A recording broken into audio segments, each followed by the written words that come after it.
All right, so for today's presentation, firstly, I want to thank everyone for coming out. I really appreciate you guys. This one's for you guys. Honestly, thanks so much.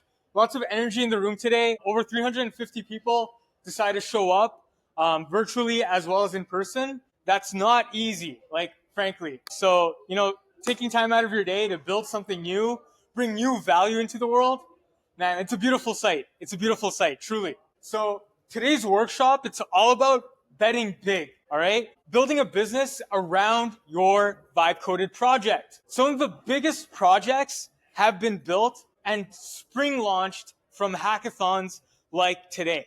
We're talking Zapier, Plaid, Loom, some of the products that we all use on a day-to-day basis. The fundamental infrastructure of the internet. You can build something like this today with AI. You don't need a massive team or a headcount of a bunch of engineers. You can have simply agents in the background building and working with you, iterating quickly. That's the beauty of code today. It's never been a better time to build. So I want to give you a small framework to give you an idea of how to build a real business around your project. Starting with the TAM. Start with a total addressable market, TAM. Look for like the biggest possible bet you can make in the biggest possible market. Because if you capture a small sliver of that market, that's a huge win. All right. And that also makes you harder to kill ultimately. Because then you attract customers, you attract builders, you attract the smartest people in the room because they're looking at your project as something that's ambitious and possible. So they want a piece, they want to join most likely, or become a customer. And that's a part of how you turn your hack into a business. So you look at the TAM, you look at your core customer profile. Oftentimes in the beginning, that can be just you. That can be just your friends. That's exactly how Apple started. Steve Jobs wanted to build custom computers with WAS for his friends. And he would build these kits up and then sell them. And then he had a vision that was bigger of design, of an experience. Those things all come as you build. So that's some of the ways that I want you to start thinking about your project. It doesn't have to die on Monday. It can be something you can get customers for today, or even early users. With 350 people today, like honestly, if you get people to follow you on Twitter, retweet, comment under your post, and just try your product, that's a great launch, in my opinion. You can go on like Hacker News and make a post later today about what you've experienced today. And that's a launch. So I want you to think about killer pain points, killer usages. What's the difference between a painkiller and a vitamin? This is a core concept in like Y Combinator and a lot of these like tech accelerators out of Silicon Valley. Painkiller versus a vitamin. A vitamin is a nice to have. That's when you show someone your product and they go, that's cool, that's kind of nice, but they won't actually pay for it. They won't actually say, hey, that thing, I need that right now. That's a need. That immediately solves my pain point. I will use that at work later on Monday. If you have that expression, that's a painkiller potential, right? We're all taking bets here, but people think that being a founder means completely risk exposure, but that's not necessarily the case. We actually try to de-risk as much as possible by asking these smart questions. My slide first side is interesting. It's all good. Sorry guys, momentary lapse here.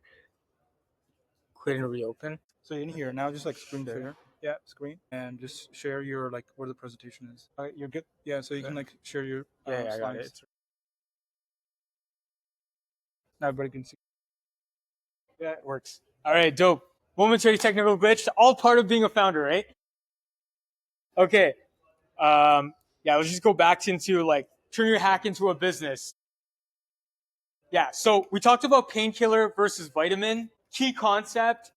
I've honestly done this myself with my product, Thread.ai. I went up to a customer, I saw them at a networking event, and I just asked them, what is your core pain point? You have to come in with an idea of what it is, and then you ask them leading questions and do some discovery to really filter out what is the true pain, because customers often don't actually know what is their like real pain point. They rely on you to come to them with a solution kind of in hand, and then you work together to build it out. So in my case, I'm a collections automation platform. So I was talking to an accounts enterprise manager, and I asked them, hey, like, do you deal with accounts receivable people with late invoices. And he told me, like, we have an accounts receivable person, but me as a salesperson, I also have to like hound people and call them on the phone to pay their bills. And I just thought, okay, well, that's a core pain point because as a sales AE, you don't get paid on your commissions to track bills. And thus, is that a key pain point? I asked them, hey, like, is this something that's painful for you? Do you feel kind of, lack of a better word, shitty for calling customers to pay their bills? Especially since you're not getting commissions for that. He says, yes, I do. I'm like, great. Let's book in a call. And, it can be as simple as that. And that's what I did. I showed them a demo, and now we have a follow-up call with their finance manager. It's really, it could be that easy when it's a true pain point. Versus if it's a vitamin, and it's just a nice to have, customers are less likely to actually pay for it. And even worse, they're less likely for you to have any influence in the organization to move up the stack in the organizational ladder to get to a real decision maker. Because you need someone called a champion in any organization to sell for you within the organization if you're doing B2B. B2B stands for business to business, for those unaware. All right, so that's some elements of how a business to business application works. Consumer, there's a little bit more magic and nuance to it where you have to capture the zeitgeist, the culture, and the taste of the people. And you almost have to be going viral, like on a repetitive basis. On B2B, you can have more of like an enterprise sales function with like LinkedIn, outreach systems, cold email, finding champions in your organizations, in your target customers, building out that content flywheel, but in a more nuanced approach with a bit more, I guess, elegance. That's B2B. With consumer, I don't know if some of you guys are aware, there's this like company called Cluely. Cluely got really viral recently for a cheat on everything app. Basically, they help you cheat on technical interviews, on sales calls without the other party knowing.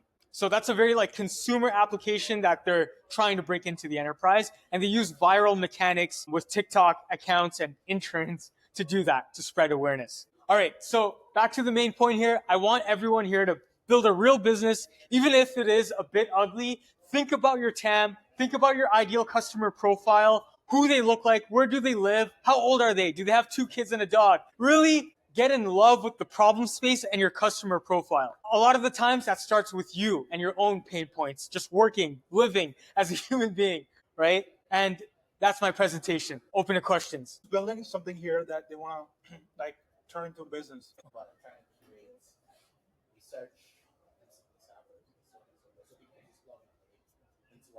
Okay, so you're building like an API for MCP for agents? Okay. And do you have an idea of like your ICP and like is there a niche use case around your like API for MCP? Yeah.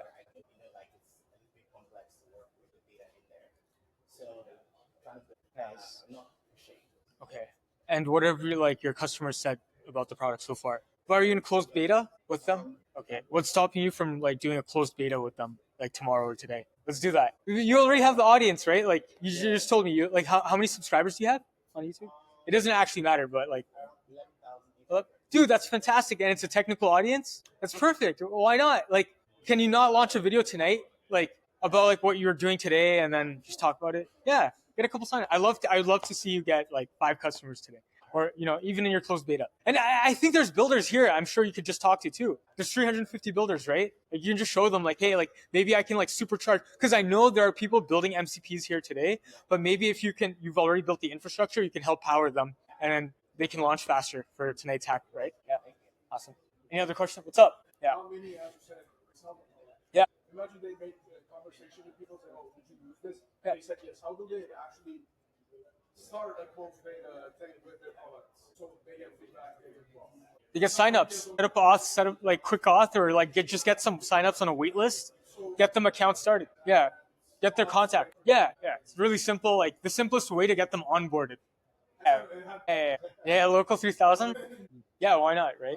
Anyone else building anything tonight that they want to talk about? What's going on, sir? In the red shirt. Okay, sweet. Okay. Nice. And what's your question? No worries, no worries. Yeah, that's cool. Have you thought about because it's all public information. Right? Have you thought about like scraping the pages and then just creating like your own sort of like data source that you can just create an OCR for? Oh, you're gonna be working on that? Awesome. Yeah.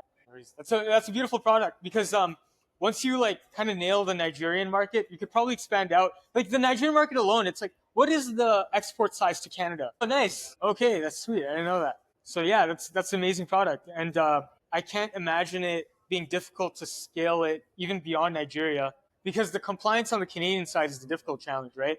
Like synthesizing that part. The rest is on the exporter's end to just fill out the forms, the correct applications, right? So you could actually like build it out into like a SaaS where it's basically compliance as a service, right? So yeah, that's really interesting. And you could probably do B2B outreach on LinkedIn. I don't know if like those companies are on LinkedIn. They probably are. Like the procurement heads, they could probably even be part of like a closed beta. If you have you reached out to them? Okay, why not do that tonight? Let's do it. All right. Yeah, let's end it. All right.